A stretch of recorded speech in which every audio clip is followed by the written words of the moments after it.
आज हम लोग लीड कोड का क्वेश्चन नंबर 1137 करने वाले हैं। nth ट्रिबोनेकी नंबर। तो क्वेश्चन बोल रहा है कि the Tribonacci sequence Tn is defined as follows T0 0 T1 1 T2 T1 and Tn+3 Tn+1 plus Tn+2 और जो n का वैल्यू है वह 0 से बड़ा होना चाहिए। यहाँ पे बोल रहा है ट्रिबोनेकी नंबर। अपने फिबोनाची नंबर सुना होगा कि फिबोनाची नंबर होता है कि मान लो कि हमें अगर 3 का फिबोनाची नंबर निकालना है n=3 है, तो इससे पहले हम लोग क्या करेंगे कि फिबोनाची में क्या होता है कि इससे पहले वाले का 2 का प्लस 1 का जो फिबोनाची होगा उसको निकालेंगे। ठीक है ना। ये होता है कि पिछले नंबर का सम होता है, जैसे कि 0 का 0 हो जाएगा, ठीक है, और 1 का 1 हो जाएगा। अगर हम लोग 0 का हो गया 0, 0 का हो गया 0 और 1 का हो गया 1, और हम लोग 2 निकालेंगे तो 2 क्या हो जाएगा 0 + 1 होगा। ठीक है, ये भी क्या हो जाएगा 1 होगा। 3 का निकालेंगे तो 3 का क्या होगा 2, और 2 का हमें क्या यहाँ पे मिला हुआ है 1 मिला हुआ है, तो यहाँ पे 1 + 1 हो जाएगा और ये हमारा हो जाएगा 2।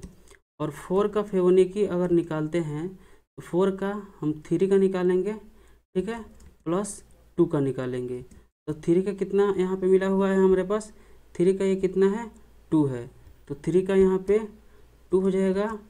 और इस 2 का हमें कितना मिला हुआ है यहाँ पे 1 मिला हुआ है, तो यहाँ पे 1 हो जाएगा, यह हो जाएगा 3।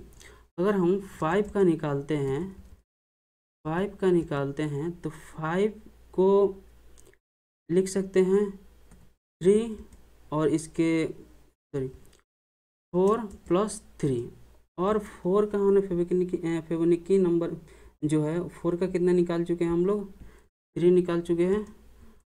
और जो हमारा 3 है यहाँ पे 3 है, इसका फिबोनाची नंबर हमने कितना निकाल रखा है 2 निकाल रखा है, तो कितना हो जाएगा 5। इसी तरह अगर 6 का हम लोग निकालते हैं तो 6 का कितना हो जाएगा 5 + 4 5 + 4, तो 5 का कितना है 5 होता है और 4 का कितना होता है 3 होता है, तो ये हमारा कितना हो जाएगा 7 हो जाएगा। तो इस तरह से हमारा फिबोनाची नंबर निकलता है। तो यहाँ पे बोल रहा है कि जो ट्रिबोनेकी नंबर है तो सेम इसके जैसा ही है ट्रिबोनेकी नंबर, और जो यहाँ पे T0 और T1 और T2 यहाँ पे जो दिया हुआ है, अगर मान लो हमें T3 निकालना है तो T3 निकालने के लिए हम लोग क्या करेंगे T2 करेंगे प्लस T1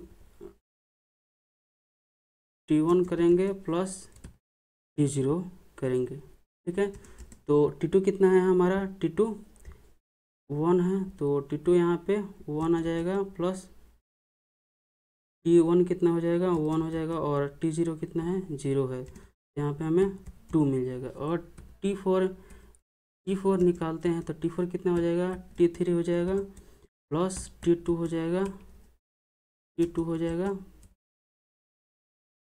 प्लस T1 हो जाएगा। तो यहाँ पे T3 कितना निकला हुआ है 2 निकला हुआ है, T2 कितना है यहाँ से 1 है, और T3 कितना T1 कितना है 1 है, तो हमारा जो यहाँ पे मिल जाएगा वह 2 + 1 + 1 यहाँ पे 4 मिल जाएगा।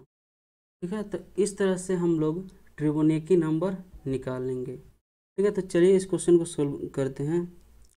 ठीक है ना, देखो इसमें जो रिकर्सन जब हम लिखते हैं तो पहले हमें बेस केस लिखना होता है। ठीक है, तो इसमें बेस केस बोल रहा है कि अगर मान लो जो अब हमारा n 0 होगा तो उस टाइम पे हम जब हमारा n 0 होगा तो उस टाइम पे हम n 0 को रिटर्न कर देंगे। अगर हमारा जो n का वैल्यू है अगर 1 होता है तो उस टाइम पे हम 1 को रिटर्न कर देंगे, और t का वैल्यू अगर 2 होता है तो उस टाइम पे हम 1 को रिटर्न कर देंगे। ये हमारा बेस केस हो गया कि if n equals to 0, n equals to 0 होता है तो रिटर्न कर देंगे 0 को,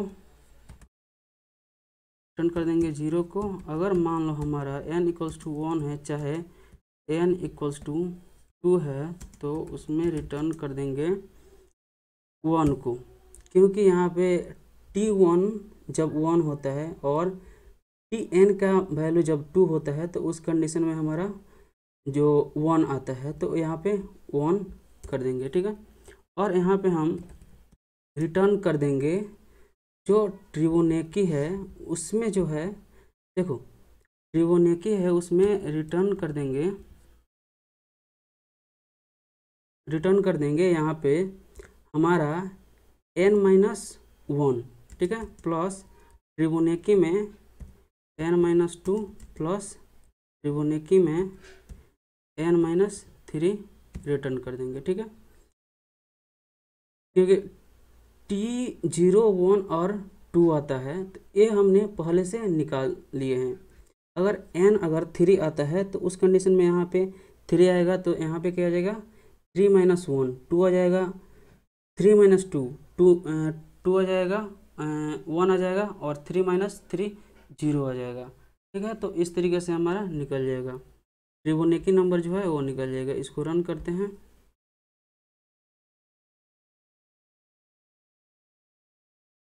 रन तो हो गया। इसको सबमिट करके देखते हैं।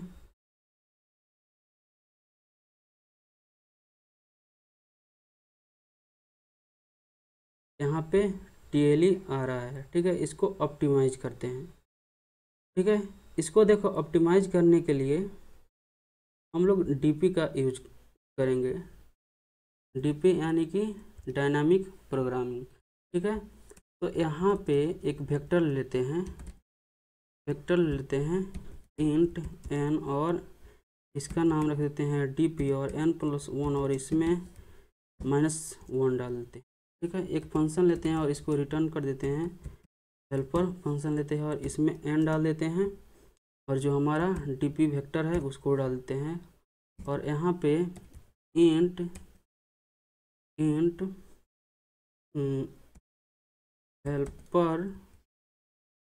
हेल्पर और हमारा इंट n आ जाएगा, और वेक्टर इंट DP रेफरेंस में जो वेक्टर है उसको बाय रेफरेंस भेजेंगे, ठीक है।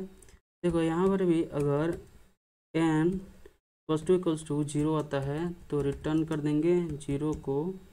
अगर n = 1 है या n = 2 है तो उस कंडीशन में हम n = 1 को रिटर्न कर देंगे, ठीक है। इस DP में देखेंगे कि अगर DP में अगर हमारा n का वैल्यू नॉट इक्वल्स टू -1 होता है तो DP में उसको n को, इस DP में जो n इंडेक्स पे वैल्यू है उसको रिटर्न कर दो, ठीक है। क्योंकि यह बार बार जब एक ही चीज़ को बार बार निकालना होगा तो उस टाइम पे ज़्यादा टाइम लेगा। ये पहले से निकला हुआ होगा तो उस टाइम पे डायरेक्ट निकल के आंसर में चला जाएगा। और DP में n में डाल देंगे जो हमारा हेल्पर फंक्शन है, तो हेल्पर फंक्शन के में n-1 डाल देंगे और DP डाल देंगे। इसी प्रकार हेल्पर फंक्शन में हम n-2 कर देंगे और DP को डाल देंगे। इसी प्रकार हेल्पर में n-3 कर देंगे और DP को डाल देंगे, और इसको सबमिट करके देखते हैं।